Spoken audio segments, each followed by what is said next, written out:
The mysterious case of Amy Lynn Bradley, the 23-year-old who vanished from a cruise ship. In March 1998, Amy Lynn Bradley disappeared from the Rhapsody of the Seas on its way to Curaçao. 7 years later, her family received a disturbing photograph that seemed to reveal her fate. At around 5:30 a.m. on March 24, 1998, Ron Bradley glanced out at the balcony of his cabin aboard a Royal Caribbean cruise ship and saw his daughter Amy Lynn Bradley lounging peacefully. 30 minutes later, he looked again, and she was gone, never to be seen again. The easiest explanation for Amy Lynn Bradley's disappearance is that she fell overboard and was swallowed by the ocean waves. But Bradley was a strong swimmer and a trained lifeguard, and the ship was not far from shore. Amy Lynn Bradley's disappearance has stumped investigators for decades. Indeed, her disappearance seems much more sinister than a case of someone lost at sea. Ever since Bradley vanished, there have been a series of disturbing sightings of her. In 2005, someone even sent her distressed family a gut-wrenching photograph that suggested she'd been trafficked into sexual slavery. The Bradley family, Ron and Iva, and their adult children, Amy and Brad, boarded the Rhapsody of the Seas on March 21, 1998, in Puerto Rico. Their voyage would take them from Puerto Rico to Aruba to Curaçao in the Netherlands Antilles. On the night of March 23rd, the night before Amy Lynn Bradley vanished, the ship was docked just off the shore of Curaçao. At first glance, it was a perfectly normal cruise ship night. Amy and her brother partied in the ship's club. They danced to a cruise ship band called Blue Orchid. Amy chatted with a few of the band members and danced with the bass player, Yellow, aka Alistair Douglas.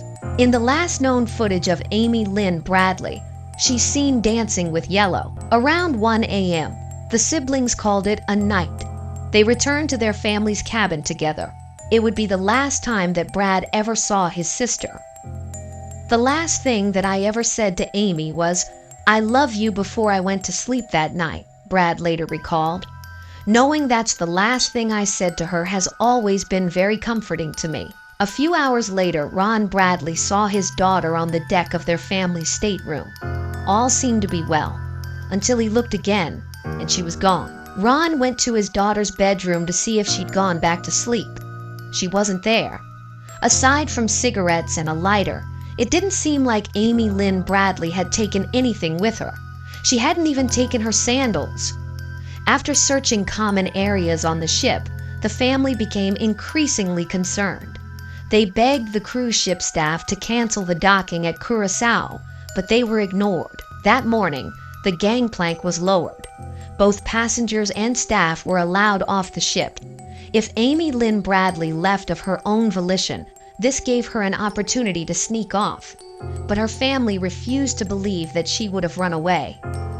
Amy Lynn Bradley had a new job and a new apartment back in Virginia, not to mention her beloved pet bulldog Daisy. More disturbingly, docking the ship in Curaçao also gave any possible kidnappers an ample opportunity to whisk Amy Lynn Bradley off the vessel and disappear into the crowd. As the Bradley family desperately searched for their daughter, the cruise ship staff remained unhelpful. The crew refused to page Bradley until the ship was at port. They didn't want to announce her disappearance or hang photos of her around the vessel because it might upset other passengers. Although the ship was searched, the crew only searched common areas, not staff or passenger cabins. It was possible, but seemingly unlikely, that Amy Lynn Bradley had fallen overboard. She was a strong swimmer and a trained lifeguard. No one could find evidence that she had fallen or was pushed, and there didn't seem to be any sign of a body in the water. The family turned their attention to the cruise ship staff. They believed that certain people on board had been giving their daughter special attention. "We noticed immediately there was a tremendous amount of attention toward Amy from the crew members," Iva Bradley told Dr. Phil. At one point, Ron Bradley remembered one of the waiters asking for Amy's name, saying that they wanted to take her to Carlos and Charlie's restaurant during the ship's dock in Aruba. When he asked his daughter about it, Amy responded, "I wouldn't go and do anything with any of those crew members. They give me the creeps." This anecdote is even creepier given that Carlos and Charlie's restaurant is where Natalie Holloway, an 18-year-old American woman who disappeared in Aruba in 2005, was last seen. The Bradley family also heard from witnesses who had seen Amy early the morning she had disappeared, with Alistair Douglas, aka Yellow, in the vicinity of the ship's dance club around 6 a.m. Yellow denied this. In the subsequent months, Amy Lynn Bradley's family would write congressmen, foreign officials, and the White House.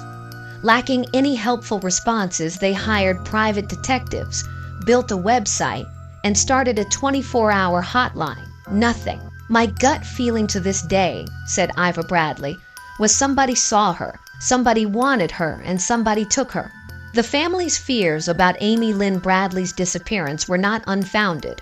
Although the initial investigation led nowhere, multiple people in the Caribbean have claimed to have seen their daughter over the years.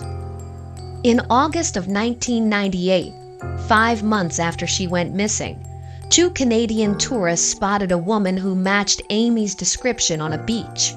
The woman even had the same tattoos as Amy: a Tasmanian devil with a basketball on her shoulder, a sun on her lower back, a Chinese symbol on her right ankle, and a lizard on her navel. David Carmichael believes he saw Amy Lynn Bradley in Porto Marie, Curacao, with 2 men. One of the tourists, David Carmichael, says that he is 100% sure that it was Amy Lynn Bradley. In 1999, a member of the Navy visited a brothel in Curacao and met a woman who told him her name was Amy Lynn Bradley.